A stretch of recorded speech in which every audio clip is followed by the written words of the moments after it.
Saya Satrio Adi Pratomo. Saya Ahmad Fahri Mirfananda. Saya Aurelia Putrasari. Saya Muhammad Taufik Hidayat. Saya Fatma. Muhammad Omar Mokhtar. COVID. COVID-19.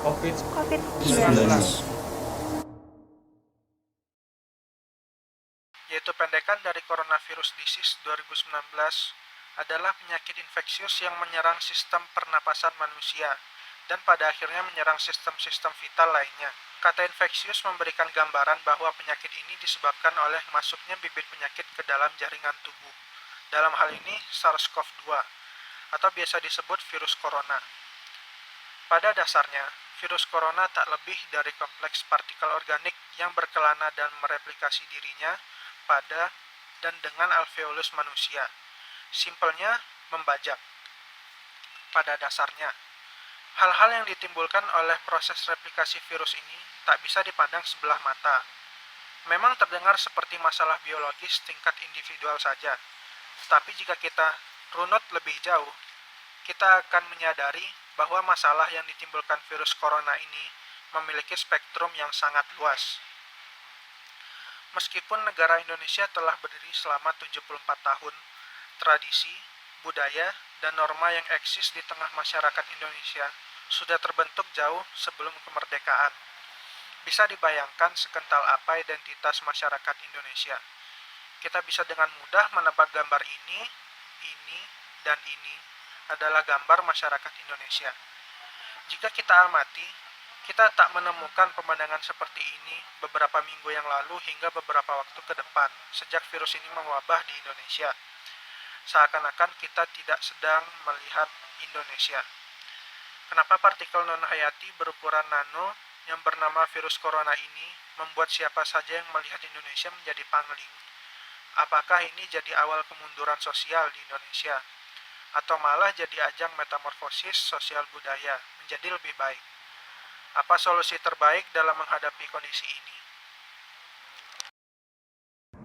Pandemi corona ini sebenarnya pengaruhnya dapat dilihat dari dua sisi yang berbeda. Pada satu sisi, kita dapat melihat data di awal pandemi yang menunjukkan bahwa COVID-19 ini di awal penyebaran belum memberikan perubahan secara drastis terhadap gaya hidup dan budaya kita. Namun, pada sisi lain, kita juga akhir-akhir ini sudah mulai merasakan pengaruh situasi pandemi ini kepada budaya dan kehidupan kita yang disesuaikan demi penyelesaian situasi COVID-19 ini. Pada awal pandemi, di Indonesia hingga beberapa waktu yang lalu, COVID-19 masih bisa dibilang sebuah masalah yang belum dianggap serius atau penting oleh masyarakat. Ini diperlihatkan dari kegiatan-kegiatan sosial, ekonomi, dan pendidikan masyarakat yang masih terus berjalan.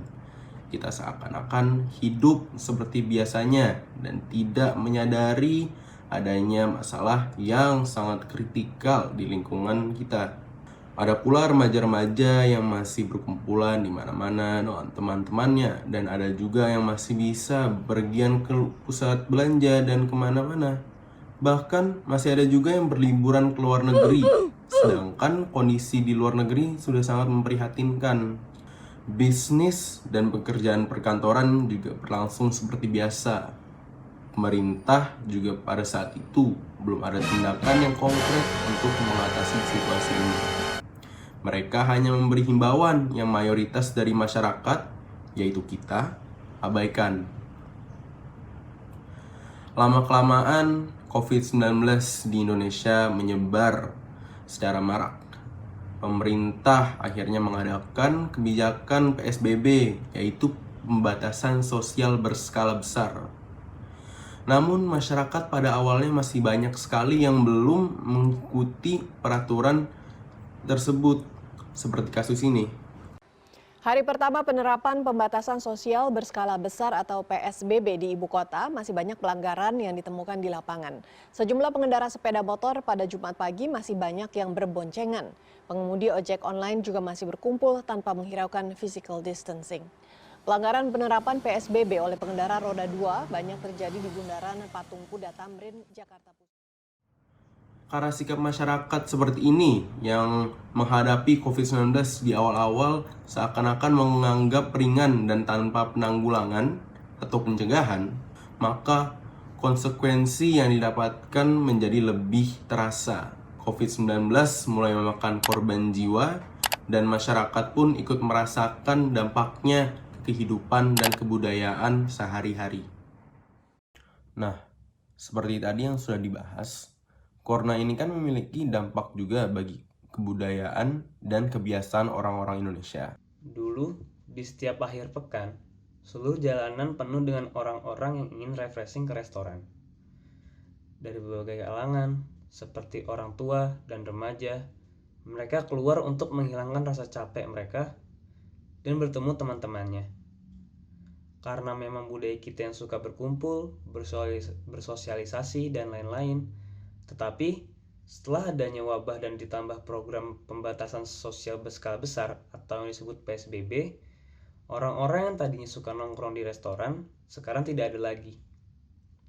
Semuanya di rumah, bahkan pihak restorannya kooperatif dalam pelaksanaan program PSBB. Dengan penutupan ribuan restoran di Indonesia. Tak hanya itu, pusat belanja pun juga tutup di tengah pandemi corona ini. Oleh karena itu, masyarakat juga kehilangan banyak sekali tempat atau fasilitas mereka untuk berkumpul. Ini juga berdampak di bulan Ramadan. Ramadan pada umumnya merupakan bulan rakyat Indonesia berinteraksi. Kebudayaan Ramadan sudah sangat erat dengan Indonesia sampai umat non-muslim pun juga ada yang berinteraksi di dalam tradisinya. Namun, sekarang banyak ritual dan tradisi Ramadan tahun ini akan dikurangi karena aturan pembatasan sosial yang diberlakukan untuk membatasi penyebaran COVID-19. Berbuka puasa yang biasanya menjadi ajang kita berkumpul dan bersilaturahmi dengan keluarga atau juga teman-teman, tidak akan menjadi opsi bagi kita dalam situasi PSBB ini. Tidak hanya itu, Ramadan merupakan bulan di mana umat muslim memperbanyak ibadah seperti tarawih berjamaah, tadarus bersamaan, dan itikaf di masjid. Namun, hal itu tidak dapat dilakukan karena sebagian besar masjid ditutup karena PSBB ini. Oleh karena itu, kita sangat merasakan dampak dari situasi COVID-19 ini. Namun saya rasa sudah cukup dengan segala hal negatif yang telah disebutkan sebelumnya. Karena sejatinya tidak ada yang ingin terjadi COVID-19 ini.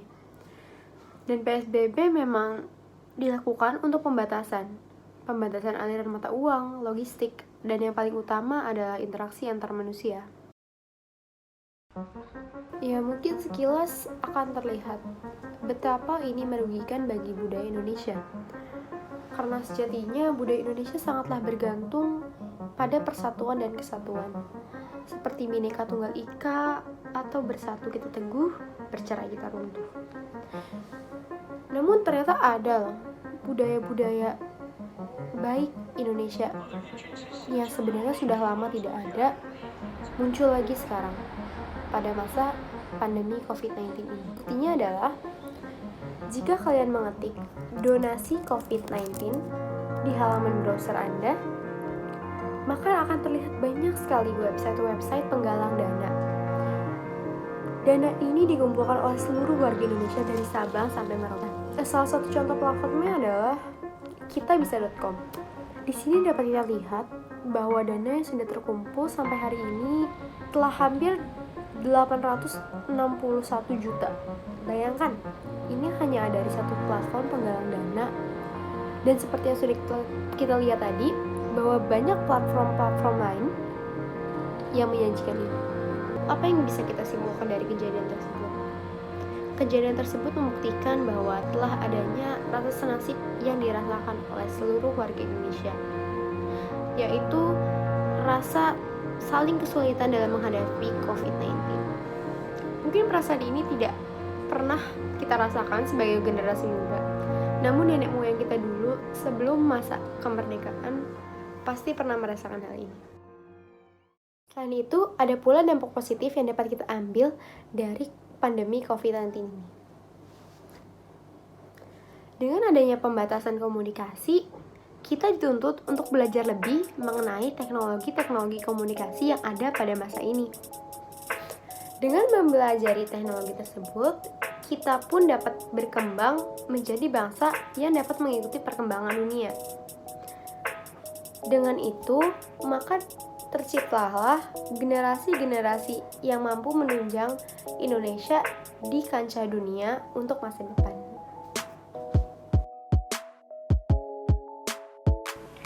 Nah, kesimpulannya adalah kebudayaan masyarakat Indonesia tentang bagaimana berhubungan dengan orang lain cukup terdampak karena adanya COVID-19 ini. Perubahan itu seperti orang-orang yang tidak percaya satu sama lain karena masih banyak berita hoax yang tersebar, dan juga rasa kemanusiaan yang semakin rendah karena orang-orang lebih memilih untuk menimbun masker dan hand sanitizer demi kepentingannya sendiri.